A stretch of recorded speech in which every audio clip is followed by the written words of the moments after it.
આજની ધર્મકથા. પ્રણામ. પૂજ્ય તપસ્વી મહારાજ પરમ પૂજ્ય આચાર્ય ભગવંત શ્રીમદ વિજય કુમુદચંદ્ર સુરેશ્વરજી મહારાજાની જીવન કથા. આ કથાનકની અંદરમાંથી આપણને ઘણું શીખવા મળે છે. સાહેબના જીવનમાંથી ફક્ત તપશ્ચર્યા માટે જે એમને હંમેશા મોટા કરાયા છે, એની બદલીમાં જ્યારે આપણે જીવનને સૂક્ષ્મતાથી અવલોકીએ ત્યારે ખ્યાલ આવે છે કે તપસ્વીપણું એ ચોક્કસ વિશેષ ગુણ હતો, પણ એ સિવાયના ગુણો એ પણ કંઈ ઓછા વિશિષ્ટ નથી. સાહેબના જીવનના ગૃહસ્થપણાના પણ ગુણો, એ સમયની એમનો આદર્શ, એમની વાતો, એ બધું બહુ આશ્ચર્ય પ્રમાણે એવું છે. કેટલીક વાર એવું લાગે કે આટલા નજીકના ભૂતકાળમાં કોઈ વ્યક્તિ આપણી વચ્ચેથી આવું જીવીને વયું ગયું, એ આપણે જાણી ન શક્યા, એ આપણું કેટલી મોટી કમનસીબી છે. ઓવરઓલ આવું ઘણીવાર થાય. જ્યાં સુધી કોઈ વ્યક્તિ એને મીડિયા, સોશિયલ મીડિયા અથવા કોઈક લોકો અથવા કોઈક પુસ્તકો એને પ્રસિદ્ધ કરી અને મોટા માણસ તરીકે જ્યાં સુધી નથી સ્થાપતું ને, ત્યાં સુધી એ વ્યક્તિ આપણી વચ્ચે હોવા છતાં, આપણી સાથે હોવા છતાં આપણે એના ગુણનું મૂલ્યાંકન ક્યારેય કરી નથી શકતા. અને હું એવું માનું છું કે કદાચ આ આપણા સ્વભાવની સૌથી મોટી ક્ષુદ્રતા છે. આપણો ગુણાનુરાગ, આપણી ગુણદ્રષ્ટિ એટલી બધી નબળી છે કે એને જ્યાં સુધી કંઈક મોટું, કંઈક ગ્લેમરસ અથવા કંઈક બ્રાન્ડેડ ન મળે ત્યાં સુધી આપણી માટે એ સામાન્ય જ રહે. કુમુદચંદ્ર સુરી મહારાજ સાહેબના જીવન વિશે બહુ ઓછા લોકો જાણતા હશે. આવું લોકોના ફીડબેક પરથી પણ હું સમજું છું. પણ એટલું પણ એક વસ્તુ સામાન્યથી આપણે સમજીએ કે સાવ અજાણ્યા કહી શકાય એવા પ્રદેશોમાં સાહેબ નથી વિચર્યા. બહુ દૂર દૂર કહી શકાય એવા પ્રદેશોનું, એવી જગ્યાઓનું વિચરણ સાહેબનું નથી. સાહેબ આપણી વચ્ચે જ, ગુજરાતમાં જ મેક્સિમમ રહ્યા. અને તેમ છતાં પણ આપણે એમના વિશે એટલે જાણી ન શક્યા કદાચ, કારણ કે એ કદાચ મોટા ગજાના પ્રવચનકાર ન હતા, કારણ કે કદાચ એ બહુ મોટા આયોજનકાર ન હતા, કારણ કે એમણે એવા બહુ મોટા શકવર્તી કાર્યો, જેને આપણે બહુ મોટા કાર્યો કહી શકીએ, એવા શકવર્તી કાર્યો કંઈક બહુ મોટા કર્યા ન હતા, કારણ કે એમની સભાઓમાં કદાચ હજારો, સેંકડો માણસો નહોતા હોતા. આવા અનેક કારણો કે જે કારણો કદાચ આપણને થોડુંક શરમાવે એવા છે. આપણી જે વ્યક્તિને મોટા ગણવાની દૃષ્ટિકોણના જે માપદંડ કે ફૂટપટ્ટી છે ને, એ એટલી બધી ક્ષુદ્ર અને તુચ્છ થતી જાય છે કે ફક્ત ભૌતિકતા, બાહ્ય પુણ્ય, એના વિકાસ સિવાયની એક પણ વસ્તુને આપણે ક્યારે લક્ષ્યમાં રાખતા જ નથી. બહુ પ્રામાણિકપણે કહું, આમ સામાન્યથી આ એક વેદના છે, પણ એમ થાય કે હેમવલ્લભ મહારાજ સાહેબે ગિરનાર તીર્થ માટે જે કર્યું, એ જો લાઇમલાઇટમાં ન આવ્યું હોત, મીડિયામાં કે લોકો દ્વારા કે એવી રીતે ઉચકાયું ન હોત, તો આપણામાંના કેટલા એવા હોત કે જે લોકોને હેમવલ્લભ મહારાજ સાહેબે કરેલી, પૂજ્ય આચાર્ય ભગવંતની, હિમાંશુસુરી મહારાજની ગુરુભક્તિ, વૈયાવચ, અથવા એમના જીવનમાં એમણે આદરેલો પ્રયાસ, એમની સાદગી, એમનો ત્યાગ, એમની તપસ્યા, આ બધાને લક્ષ્યમાં પણ લીધું હોત, એવા કેટલા જણ હોત. બહુ જ વિચારવા જેવું અને બહુ જ શીઘ્ર પરિવર્તન પામવા જેવું આ વસ્તુ છે. નહીં તો આમને આમ જો આપણે રહીશું તો જે રીતે આ દેશને મીડિયા નચાવી રહ્યું છે કે એને જ્યારે જરૂર પડે ત્યારે મુદ્દાઓ ચગાવે, જરૂર પડે આવે ત્યારે મુદ્દાઓ શમાવી દે, લોકોની મેમરી એટલી શોર્ટ કરી નાખી છે કે મીડિયામાં આવે ત્યારે જ લોકોને ખ્યાલ આવે કે અચ્છા આવું છે, અને થોડા વખત પછી ફરી પાછું મીડિયા ભૂલાવી પણ દે. આમને આમ મીડિયા જેવી બનતા જઈએ છીએ જેમ આપણે લોકો, એવી રીતે શાસનમાં પણ આપણે વોટ્સએપ જેવી બનતા રહીશું.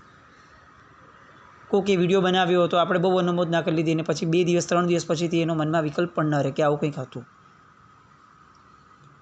આપણે જાણે જીવંત છીએ જ નહીં, આપણે એક રોબોટ છીએ ને એ સ્થિતિમાં ઘણીવાર આપણે લાગીએ.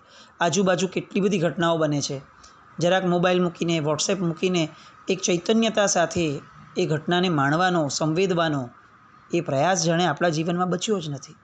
આપણે આજુબાજુ જોતા જ નથી, અને અગર જોઈએ છીએ તો નબળું જ જોઈએ છીએ.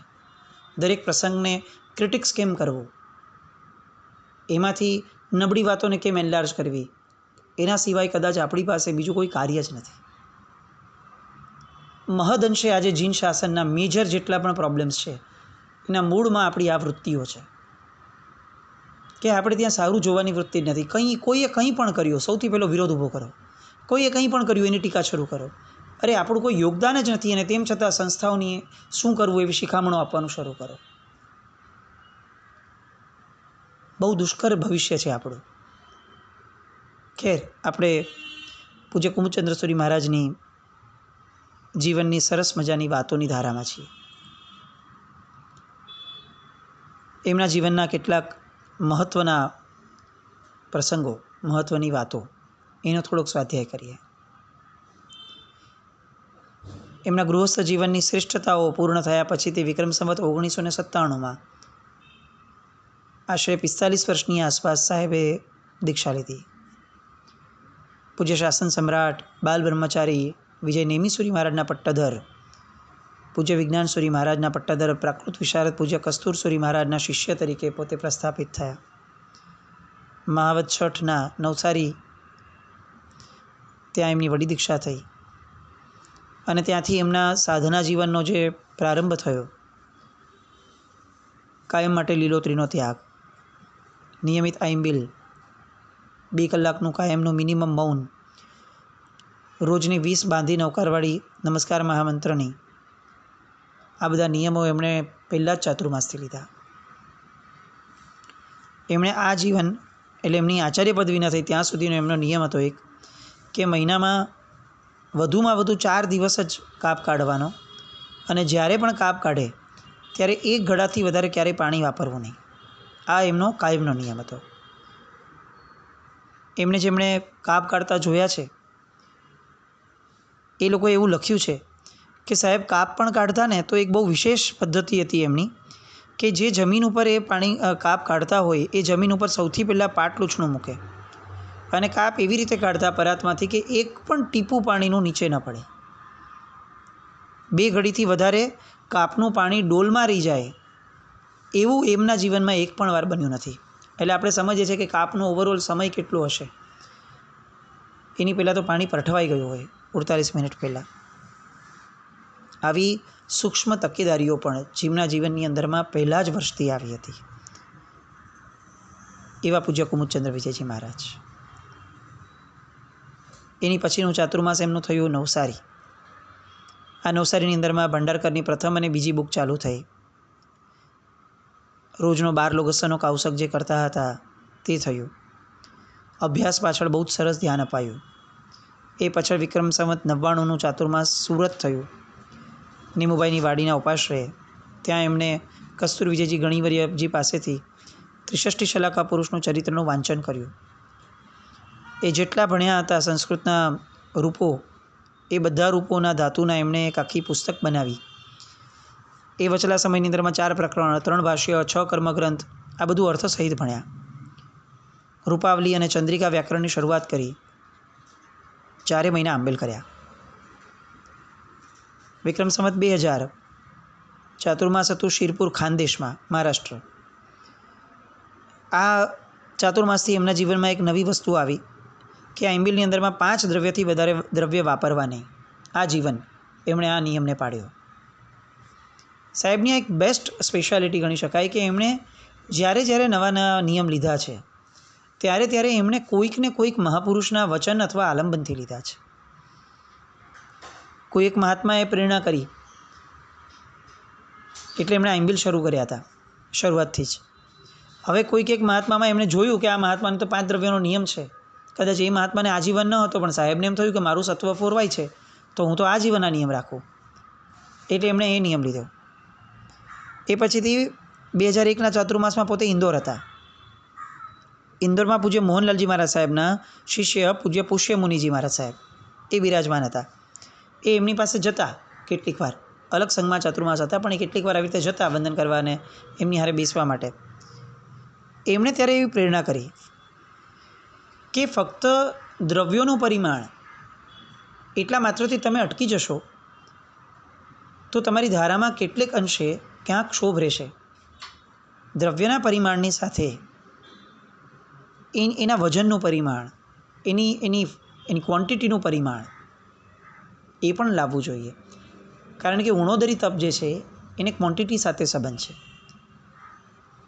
સાહેબે એમની પ્રેરણા પણ ઝીલી લીધી અને એ દિવસથી એમણે નક્કી કર્યું કે જ્યારે પણ આંબિલની કે એકાસણાની ગોચરી લેવા જવાનું થાય ત્યારે ફક્ત એક તરપણી અને એની ઉપર એક ડાભડિયો, આ બે જ વસ્તુ લઈને જવું અને એમાં જેટલું આવે એટલું જ વાપરવું, એનાથી વધારે વાપરવું પણ નહીં. અને છેક દીક્ષાના 3જા વર્ષથી શરૂ થયેલો આ નિયમ પોતાની આચાર્ય પદવી થઈ ત્યાં સુધી, જ્યાં સુધી પોતે ગોચરી વોરવા જતા હતા ત્યાં સુધી એમણે આ નિયમને અકબંધ રાખ્યો. પોતે વહોરતા નહીં અને પોતે એનાથી વધારે વાપરતા પણ નહીં. આપણે એમની તપશ્ચર્યાની યાદી સાંભળી છે. કેટલાય આંબિલો ઉપર કેટલાય ઉપવાસો, સિદ્ધિ તપો બધા કર્યા છે એમણે, અને પારણે આંબિલ કર્યા હોય છે. આ બધા આંબિલ, ઉપવાસ, આ બધા તપશ્ચર્યાના યોગ સમયે જે ક્વોન્ટિટી છે વાપરવાની, પારણા સમયે કે અત્તરવાયણા સમયે, એ ક્વોન્ટિટીમાં લેશ માત્ર પણ ફરક નથી પડ્યો. એક તરપણી અને ઉપર ડાભડિયો, વાત પૂરી થઈ ગઈ. અત્યારે આપણા સૌના જીવનની અંદરમાં સામાન્ય છઠના, અઠ્ઠમના, વર્ષી તપના આદિના ઘણા બધાના અત્તરવાયણા અને પારણા એના પ્રસંગો બહુ જ ઉજવવા લાગ્યા. સામૂહિક રીતે રસોડાઓ થાય, 50 વેરાયટીઓ બને. લેનાર તો બહુ સારા ભાવથી કરે છે કે ભાઈ મારે ભક્તિ કરવી છે. ક્યાંક વાપરનાર એ પોતાનું લક્ષ્ય ભૂલી જાય છે કે હું ભક્તિ કરાવવા યોગ્ય તો બનું. અને ભક્તિ કરાવવા યોગ્ય થવાની નિશાની ફક્ત એટલી જ ન ગણીએ કે હું 2 ઉપવાસ કરવાનો છું કે 3 ઉપવાસ કરવાનો છું.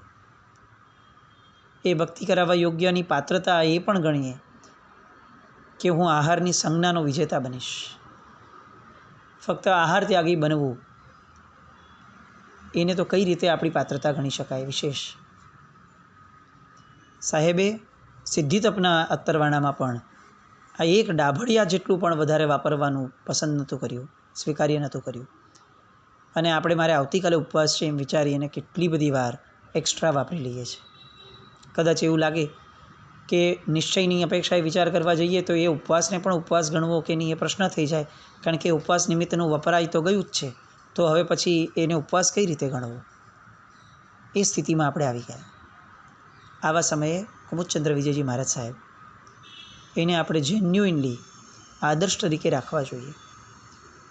એમના તપોની ફરીથી એકવાર યાદી આપણે લેશું, પણ છતાંય આપણે જે સાંભળ્યું છે એમાં પ્રમાણે પણ વિચારીએ તો આ આખા આવડા મોટા તપના બધા જે આવડા મોટા પ્રયોગો થયા એ બધામાં ક્યાંય પણ એક નાનકડો પણ અંશ માત્ર પણ આહાર વધારે વાપરવાની એમની ઈચ્છા પણ ન થઈ. વિક્રમ સંવત 2002નું ચાતુર્માસ ગોધરા, 4 મહિનાના આંબેલ.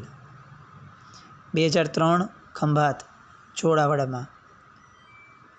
અહીંયાથી એમના જીવનમાં એક નવું તપ શરૂ થયું કે આંબિલના પારણે સિદ્ધિ તપ કરવાનું. ખાસ્સા એવા એમના આંબિલની ઓળીના તપો એવા થયા કે જેના પારણે એમણે સિદ્ધિ તપો કર્યા છે. એ ખંભાતની અંદરમાં સાહેબ છે ને, આ એ જમાનો ન હતો કે જ્યારે આંબિલ શાળાઓની ભરમારો હોય. આ બધું આપણને જ અત્યારે બહુ જ જોવા મળે છે. એ બધાનો બહુ મોટો ભૂતકાળ નથી. 30-40 વર્ષથી વધારે તો ક્યાંય લગભગ આપણે આપણા મા બાપોને, પૂર્વ દાદા દાદીઓને સાંભળીએ તો ખ્યાલ આવે કે આંબિલ શાળાઓ આવી બધી એટલી બધી પ્રચુર હતી બી નહીં. લોકો ઘરે આંબિલ કરતા અને ઘરે આંબિલ કરીને જે મિનિમમ દ્રવ્યોની ગોચરી એમને સુલભ થઈ શકે એવી ગોચરીએથી સાહેબ આંબિલ કરતા હતા. આજના તો આપણા આંબિલ પણ એકાસના કરતાં ચડિયાતા થતા ગયા. જે દ્રવ્યો સામાન્યથી જેને છૂટું હોય ને એને પણ અભક્ષ્ય અથવા એને પણ ત્યાગરૂપ છે, તે દ્રવ્યોના નામથી આપણે ત્યાં આંબિલમાં હવે દ્રવ્યો વપરાતા થઈ ગયા. આપણો વિકાસ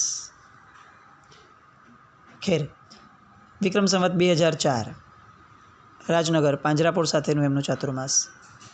મૌન 11 સુધી એમણે આંબિલ સાથે અભ્યાસ કર્યો ચાતુર્માસના પ્રવેશથી લઈને, અને રાજનગરના નવા જિનાલયે રોજ દર્શન કરવા જતા, રોજ છે. 2005નું ચાતુર્માસ બોરસદ, આખું ચાતુર્માસ મૌનપણે એમણે પાડ્યું. વિક્રમ સંવત 2006 બોટાદ, આ પ્રસંગ આપણે સાંભળ્યો છે. ડબલ ન્યુમોનિયા થયો હતો. ગુરુ મહારાજે જણાવ્યું ને તેમ છતાં આંબિલની ઓળી ચાલુ જ એમણે રાખી, અને એ પછીથી ન્યુમોનિયાને ખાળવા માટે એમણે ફક્ત મગના પાણીના આંબિલ શરૂ કર્યા, કે જે મગના પાણીના આંબિલમાં એમને આ ન્યુમોનિયા ગાયબ થઈ ગયો. એ જ માંદગીની અંદરમાં એમણે સંસ્કૃતનું વાંચન એ વર્ષથી એમનું શરૂ થયું. એ પછીનું ચાતુર્માસ વિક્રમ સંવત 2007 ખંભાત, 2008 ખંભાત, 6 મહિનાના આંબિલો થયા વાંચના અને વાંચન. એમની ખંભાતની અંદરમાં ચિંતામણી પાર્શ્વનાથ ભગવાનનું જિનાલય છે. એ જિનાલયમાં ભોયરામાં બેસવું એ એમની બહુ મનગમતી ઘટના હતી.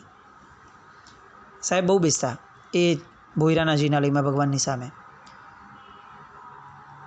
ચૈત્ય પરિપાટીઓનો ક્રમ પણ એ ચાતુર્માસમાં શરૂ થયો. વિક્રમ સંવત 2009 જાવાલ, રાજસ્થાનનું ચોમાસું, ત્યાં 7 મહિનાના આંબિલ સાથે સાથે વાંચન, અભ્યાસ એ બધું ચાલે. 2010માં રાજસ્થાનથી પાછા સુરત પધાર્યા.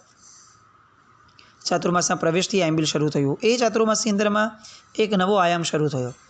ગૃહસ્થપણામાં સાહેબ પોતે સુરત રહેતા હતા, એટલે જેવું સુરતનું ચાતુર્માસ નક્કી થયું એ જ સમયે એમણે પૂજ્ય ગુરુ ભગવંત પાસેથી બાધા લીધી, નિયમ લીધો કે સાહેબ આવતા વર્ષે સુરત જવાનું થશે, આપણું ચાતુર્માસ ત્યાં રોકાવાનું થશે.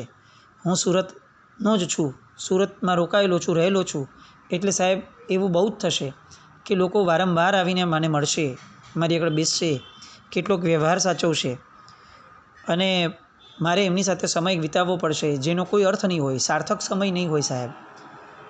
એટલે સાહેબ મને એવો નિયમ આપો કે કોઈ પણ પરિચિત વ્યક્તિને મારે મારી પાસે બેસાડવા નહીં. આપણને આશ્ચર્ય, આઘાત જે કહીએ એ બધું લાગે. લોકો સામે ચડીને એવું ઈચ્છતા હોય કે આપણે ત્યાં આપણા મહાત્માઓનું ચાતુર્માસ થાય તો આપણને લાભ મળે. આ મહાત્માને અનુકૂળ ક્ષેત્ર આવ્યું, અને એવા સમયે એમની અનુકૂળતાઓને ગ્રહણ જ નથી કરવી, સામે ચડીને ત્યાગ કરવો છે. અને એમણે જેન્યુઅલી એ નિયમ લીધો અને પાડ્યો કે કોઈ પણ પરિચિત વ્યક્તિ આવે એને મારી પાસે બેસાડવું નહીં, બેસવા ન દેવું. એ ઊભા એને કંઈ પ્રશ્ન હોય ને વાત કરીને વહી જાય, શાતા પૂછીને વહી જાય તો કોઈ વિરોધ નહીં, પણ પગ માંડીને બેસવા ન દેવું જો એ પરિચિત હોય તો. કેવી એ બધા મહાપુરુષોની પોતાના સમય માટેની ચીવટ હશે. સંયમપણાનો સમય એ કેટલો અમૂલ્ય છે, એવું એમને કેટલું બધું જ્ઞાન હશે. એ 2:30 થી 4 સુધીનો એ ચાતુર્માસનો સમય, જ્યારે તત્વાર્થ સૂત્રની વાચના પૂજ્ય ગુરુદેવ લેતા હતા, એ વાચનામાં પણ પોતે બેસતા. આ 2010નું ચાતુર્માસ સુરતનું. એ જ ચાતુર્માસની અંદરમાં કસ્તુરસુરી મહારાજ સાહેબના સૂચનથી, એમની આજ્ઞાથી એમના ભાઈ, સંસારી ભાઈ, વડીલ બંધુ, એમના દીકરા ઠાકોર એને દીક્ષા આપી. નેમુભાઈની વાડીમાં નવલકાકાના ઓરડામાં એ પ્રસંગ પણ આપણે જોયો. એટલે એ દિવસથી એ પોતે શિષ્ય તો હતા જ, સાથે સાથે ગુરુ પણ બન્યા. એ સમયે વિજ્ઞાનસુરી મહારાજ સાહેબે એક વાક્ય કીધું હતું, જે વાક્ય આજે બહુ જ યશસ્વી રીતે આપણે એને સાર્થક થતાં જોઈ શક્યા છે.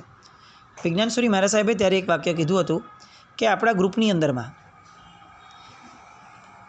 કુમુદચંદ્ર વિજયજી મહારાજ સાહેબ એ સૌથી પ્રથમ મહારાજ સાહેબ બન્યા કે જેમના નામની પાછળ ચંદ્ર શબ્દ વપરાયો, સાહજિક રીતે. પણ એ તપસ્વીનું પુણ્ય એટલું ગજબ થયું, ગજબ રહેશે. સાહેબ એ સમયે એવું બોલ્યા હતા કે આ ચંદ્ર શબ્દ એ એટલો બધો હવે ગવાશે કે લોકો આ ચંદ્ર શબ્દ જેમની પાછળ આવશે ને એ બધાના પાછળ લોકો ઘેલા બનશે. કેમ આવું? કારણ કે આ ચંદ્ર શબ્દની શરૂઆત આપણા સમુદાયની અંદરમાં કુમુદચંદ્ર વિજયજી મહારાજ સાહેબની દીક્ષાથી થઈ છે. સાહજિક રીતે બોલાયેલો આ શબ્દ એ કેવું ટંકશાળી વચન બન્યું હશે કે એની પછીથી તો અશોકચંદ્ર મહારાજ, એ પછીથી સોમચંદ્ર સૂરી મહારાજ, એ પછી એમનો શ્રમણચંદ્ર સૂરી મહારાજ સાહેબ આદિ કેટલા બધા મહાત્માઓ, સંયમચંદ્ર મહારાજ સાહેબ, આ કેટલા બધા મહાત્માઓ કે જેમની પાછળ ચંદ્ર શબ્દ દીપે છે. અને આ આખો ચંદ્ર શબ્દ જે દીપે છે ને આ બધાના જીવન આટલા પવિત્ર, આટલા પ્રસિદ્ધ અને આટલા લોકભોગ્ય એમના જીવન, લોકોના બહુમાન થાય એવા જીવન થયા. એના મૂળમાં વિજ્ઞાન સૂરી મહારાજ, કસ્તુર સૂરી મહારાજ સાહેબનો અપાયેલો આ શબ્દ, કે આ ચંદ્ર શબ્દની શરૂઆત કુમુદચંદ્ર વિજયજી મહારાજ સાહેબથી થઈ છે ને, એટલે હવે પાછળ ચંદ્ર શબ્દ જ્યાં આવશે ત્યાં એ પૂજાશે. આપણને લાગે ગુરુ ભગવંતોના હૃદયની અંદરમાં એમનું તપ, એમનું જીવન એ કેવું વસ્યું હશે કે એમના નામની ગરિમાને એ આખી પરંપરાની અંદરમાં એ જોતા હતા ગૌરવપૂર્ણ રીતે.